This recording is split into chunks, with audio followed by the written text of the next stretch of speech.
MP study YouTube channel पर आपका स्वागत है। मैं दीपक कुमार। पीएनएसटी 2023 में जो एग्जामिनेशन हुआ था उसके रिजल्ट का क्या हो रहा है, इस चीज़ को लेकर के काफ़ी सारे स्टूडेंट परेशान हैं और काफ़ी सारे स्टूडेंट्स अलग अलग माध्यम से क्वेश्चन पूछ रहे हैं। आज इस वीडियो में हम डिटेल में आप लोगों को कुछ इन्फॉर्मेशन देने की कोशिश करेंगे कि पीएनएसटी का जो एग्जामिनेशन 2022-23 का जो सेशन था, उसका एग्जामिनेशन जो 23 में कंडक्ट हुआ था, उसके रिजल्ट का क्या होगा और आगे क्या क्या सिचुएशन बन सकती है। तो अगर आप इस चैनल पर नए तो चैनल को सब्सक्राइब कर लीजिए, बेल आइकन को प्रेस कर लीजिए और पीएनएसटी एग्जामिनेशन के रिगार्डिंग प्रिपरेशन को लेकर के, स्टडी मटेरियल को लेकर के अगर आपकी कोई क्वेरीज हैं तो हमारे टेलीग्राम चैनल को ज्वाइन कर सकते हैं। टेलीग्राम चैनल की लिंक डिस्क्रिप्शन बॉक्स में दी गई है। तो पीएनएसटी 2023 में जो एग्जामिनेशन हुई थी उसके बाद उस पर्टिकुलर एग्जामिनेशन के रिजल्ट पर हाईकोर्ट के द्वारा रोक लगा दी गई थी। रोक लगाने के पीछे कई सारे कारण थे, क्योंकि पीएनएसटी में प्राइवेट कॉलेजेस जो आपके जो बीएससी नर्सिंग होते हैं उनके ऊपर उनके द्वारा कुछ याचिका लगाई गई है। कुल मिलाकर के ये जो बीएससी नर्सिंग वाला जो मैटर है, इसको लेकर के कोर्ट में बहुत सारे केस पेंडिंग पड़े हैं और कोर्ट में जो केस पेंडिंग पड़े हैं उनकी सुनवाई चल रही है। डेट आगे बढ़ती चली जा रही है, कुछ सुनवाई होती है, उसके बाद कुछ डेट आगे बढ़ जाती है। और ये जो पीएनएसटी में या बीएससी नर्सिंग में जो प्राइवेट कॉलेजेस वाला जो मैटर है, इसी वजह से पीएनएसटी 2023 का जो गवर्नमेंट का जो एग्जामिनेशन है इसका रिजल्ट रोक दिया गया है। अब रिजल्ट रोकने के बाद लगभग स्टूडेंट को ये उम्मीद थी कि अगस्त के महीने में रिजल्ट आ सकता था, लेकिन अगस्त भी लगभग ख़त्म होने को है और अगली जो सुनवाई है पीएनएसटी के रिगार्डिंग या ये जो नर्सिंग डिपार्टमेंट के जो रिगार्डिंग अगली जो सुनवाई है वो सितंबर में होने वाली। कुल मिलाकर के ये जो पीएनएसटी का जो रिज़ल्ट है ये प्रोसेस और भी लंबी खिंचा सकती है। पीएनएसटी के रिज़ल्ट के रिगार्डिंग जो प्रोसेस है ये और भी लंबी खिंचा सकती है, क्योंकि प्राइवेट कॉलेजेस के रिगार्डिंग जितने भी केसेस चल रहे हैं अभी उनकी कंप्लीट सुनवाई नहीं हुई है, वो पूरी तरह से मैटर क्लियर नहीं हुआ है। इसमें मैंने आप लोगों के सामने कुछ स्टेप्स रखे हैं, जैसे कोर्ट केस। एक्चुअल में जो कोर्ट केस स्टार्टिंग में चल रहे थे वो प्राइवेट कॉलेजेस के रिगार्डिंग था। उसके बाद जो डीएमई का जो सेशन है, मतलब जो मेडिकल कॉलेजेस के सेशन है, उन्होंने अपने आप को लगभग मैनेज कर लिया है। डीएचएस की क्या स्थिति है इसके ऊपर बात करेंगे। पीएनएसटी 2023 का जो रिजल्ट है उसके ऊपर बात करेंगे और जो स्टूडेंट इस साल प्रिपरेशन कर रहे हैं जो अगले साल के एग्जामिनेशन की, उनके ऊपर क्या क्या इफेक्ट पड़ सकता है और पांचवा स्टूडेंट ऐसी स्थिति में क्या करे। तो सारी चीज़ें स्टेप बाय स्टेप पाँचों पॉइंट को हम कवर करने वाले हैं। कोर्ट केस जो कि प्राइवेट कॉलेजेस के रिगार्डिंग केस चल रहे हैं, सुनवाई उनकी हो रही है, डेट पर डेट आगे बढ़ती चली जा रही है, क्योंकि याचिकाएं काफ़ी सारी लगी हुई है। तो एक याचिका की सुनवाई होती है, उसके रिगार्डिंग और फिर डेट मिलती चली जाती है। इस वजह से अभी भी प्राइवेट कॉलेज के रिगार्डिंग जितने भी मैटर है वो कोर्ट केस में अभी भी पेंडिंग है, मतलब पूरी तरह से सॉल्व नहीं हुआ है।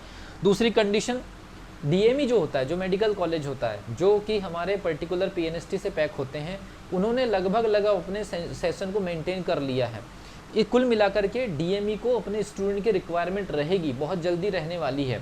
इसके अलावा डीएचएस की क्या स्थिति है, तो डीएचएस की स्थिति बहुत ही ख़राब है, क्योंकि इन्होंने 20-21 के एग्जामिनेशन के बाद, मतलब जो 20-21 के सेशन का जो एग्जामिनेशन 21 में हुआ था, उसके बाद 21-22 में ये 0 ईयर घोषित करने की तैयारी में है। उसको लेकर के अभी भी एक कोर्ट केस ऑलरेडी जबलपुर में डला हुआ है और ये जो लेटेस्ट जो एग्जामिनेशन हुआ है इसका रिजल्ट आना बाकी है। और 23-24 का जो सेशन है इसको क्या 0 ईयर घोषित किया जा रहा है, उसको भी लेकर के काफ़ी सारे सस्पेंस है। तो ये जो डीएचएस वाला मैटर है काफ़ी गंभीर है, क्योंकि इस डीएचएस वाले मैटर की वजह से बहुत सारे कन्फ्लिक्शन पहले से भी खड़े हो चुके हैं। तो डीएचएस की स्थिति या डीएमई की लगभग स्थिति साफ होते चले जा रही है। उन्होंने अपने सेशन को मेंटेन किया, इनको स्टूडेंट की रिक्वायरमेंट है और इनको तो स्टूडेंट की बहुत ज़्यादा रिक्वायरमेंट है, लेकिन ये सब चीज़ें डिपेंड करती है पीएनएसटी 2023 में जो एग्जामिनेशन हुआ है उसके रिजल्ट को लेकर के। लेकिन जब तक कि इनकी सुनवाई कंप्लीट नहीं होगी, इस पर्टिकुलर एग्जामिनेशन के रिजल्ट पर जो रोक लगी हुई है वो शायद नहीं हटने वाली है। और जबकि अभी कोर्ट केस में जो प्राइवेट कॉलेज के रिगार्डिंग जो सुनवाई अगली होने वाली सितंबर फर्स्ट वीक में होने वाली है, उसके बाद इस पर्टिकुलर एग्जामिनेशन के रिजल्ट पर रोक हटने की संभावना है। उसके बाद रिजल्ट आएगा, फर्दर काउंसलिंग की इन्फॉर्मेशन जो कुछ भी आएगी वो भी हम अपनी तरफ से बताएंगे। जो अगर मान लीजिए ये प्रोसेस अगर और लंबी खिंचा गई 1-1.5 महीने, अगर किसी वजह से अगर ये मैटर अगर सॉल्व नहीं हुए तो इसकी वजह से ये और लंबा खिंचा सकता है। ऐसे में स्टूडेंट क्या कर सकते हैं, तो उसके बारे में भी हम कुछ हेल्पलाइन या कुछ गाइडलाइंस के माध्यम से आप लोगों को इन्फॉर्मेशन देने की कोशिश करेंगे। लेकिन जो स्टूडेंट तैयारी कर रहे हैं 2024 के लिए, वो भी इफेक्ट हो सकते हैं। क्यों?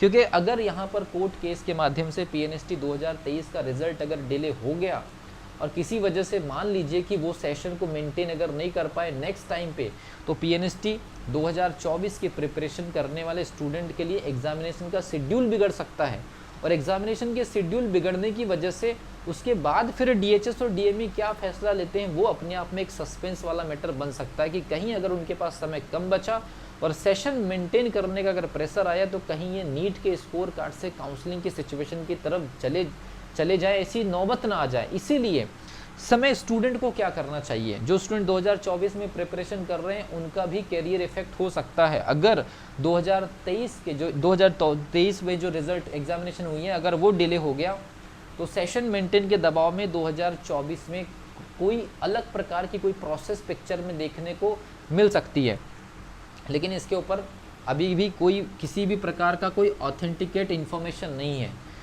स्टूडेंट क्या करे, स्टूडेंट को इस समय ये पूछा, स्टूडेंट की तरफ से ये कोशिश की जानी चाहिए, हम भी अपनी तरफ से कर रहे हैं।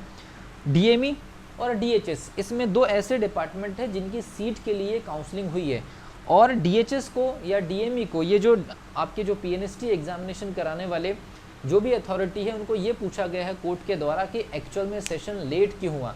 तो डीएमई ने तो अपना सेशन लगभग मैनेज कर लिया है और डीएचएस के सेशन का अभी अता पता नहीं है। इसीलिए कोर्ट भी यही चाहता है कि डीएमई या डीएचएस जो भी आपके जिम्मेदार पक्ष हैं वो जब तक कोर्ट में जाकर के पीएनएसटी के रिगार्डिंग या पीएनएसटी के सेशन लेट होने के रिगार्डिंग कंप्लीट इन्फॉर्मेशन नहीं देंगे तब तक कि मुझे ऐसा लगता है कि पीएनएसटी 2023 का जो रिज़ल्ट है ये डिले होते जाएगा। तो डीएमई और डीएचएस और पीईबी, क्योंकि पीईबी जो है कंडक्टिंग एजेंसी एग्जामिनेशन कंडक्ट कराई हुई है, तो डीएमई, डीएचएस और पीईबी इन तीनों के तीनों जो अथॉरिटी है या तीनों के तीनों जो हमारे डिपार्टमेंट है या तीनों के तीनों जो विभाग हैं, दो विभाग के लिए एग्जामिनेशन पीईबी ने कराई, तो ये तीनों जगह हम इंफॉर्मेशन लेने की कोशिश करें कि एक्चुअल में इस पीएनएसटी 2023 के एग्जामिनेशन के रिगार्डिंग जो कोर्ट में अपने पक्ष को या इन्फॉर्मेशन रखने की बात है उसके लिए डीएमई या डीएचएस क्या कर रहा है और मैक्सिमम कितने समय के बाद ये चीज़ें कंप्लीट हो जाएगी ताकि स्टूडेंट को एक रिजल्ट मिल जाए और एक अपने स्टडी का उनको एक जरिया मिल जाए।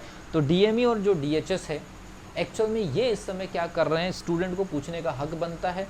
कैसे पूछ सकते हैं, तो इनके वेबसाइट पर इनके हेल्पलाइन नंबर होते हैं और ऑफलाइन भी जाकर के पूछने की कोशिश अगर कोई कर सकते हैं तो इनके एड्रेसेस वगैरह होते हैं, जहाँ कहीं भी इनके मेन ऑफिसेस होते हैं तो वहाँ जाकर भी पूछा जा सकता है। नॉर्मल सी चीज़ें आप पूछ सकते हैं कि डीएमई और डीएचएस पीएनएसटी 2023 पर जो रिज़ल्ट की रोक लगी है तो कोर्ट केस के इस पर्टिकुलर सिचुएशन में वो अपने पक्ष को कितनी मजबूती से रखकर कितने जल्दी रिजल्ट निकालने की कोशिश में है, ये स्टूडेंट के पूछने का हक बनता है। अगर आप पूछना चाह रहे हैं तो पूछना स्टार्ट कर दीजिए, क्योंकि आप जितने ज़्यादा साइलेंट रहेंगे हो सकता है ये प्रोसेस उतनी डिले होते चले जाए और ये प्रोसेस डिले होने से ये भी इफ़ेक्ट होंगे। इसलिए स्टूडेंट से रिक्वेस्ट है कि अपने तरफ से कोशिश जारी रखें, जो जगह पर जा सकते हैं वो जगह पर जाकर के पूछने की कोशिश करें और जो जगह पर नहीं जा सकते हैं वो हेल्पलाइन नंबर के माध्यम से, कॉलिंग के माध्यम से पूछने की कोशिश करें। सिंपल सी चीज़ है, पीएनएसटी 2023 का जो एग्जामिनेशन का रिजल्ट रोका गया है उसकी वजह यह है कि सेशन मेंटेन नहीं हुआ, इसका जवाब देना है। जवाब देने के लिए जो जिम्मेदार पक्ष होंगे वो डीएमई और डीएचएस होंगे, क्योंकि पीईबी का जिम्मेदारी एग्जामिनेशन कराना है, सेशन लेट होने की जिम्मेदारी डीएमई और डीएचएस को देना है। जबकि डीएमई अपने सेशन को लगभग मैनेज कर ही रहे, तो डीएचएस का लेट क्यों हुआ, इसके लिए कोई ना कोई विभागीय तौर पर कोई ना कोई कोशिश या कोई ना कोई इन्फॉर्मेशन कोर्ट में सबमिट की जाएगी। और जब कोर्ट में सबमिट की जाएगी और कोर्ट जब सेटिस्फाइड होंगे तब जाकर के ये पीएनएसटी 2023 का जो रिज़ल्ट है ये आपके सामने आएगा। नॉर्मलाइजेशन के बाद फर्दर काउंसलिंग की प्रोसेस होगी, लेकिन अगर यहाँ पर अगर ये प्रोसेस डिले हो गई तो ये मामला और भी लंबा खींचा सकता है। जैसे ही इस पर्टिकुलर मैटर के बारे में इंफॉर्मेशन और कुछ लेटेस्ट आपके सामने आएगी, इस वीडियो आने वाले समय में आपके सामने वीडियो लेकर के आऊँगे। तब तक के लिए wish you all the best.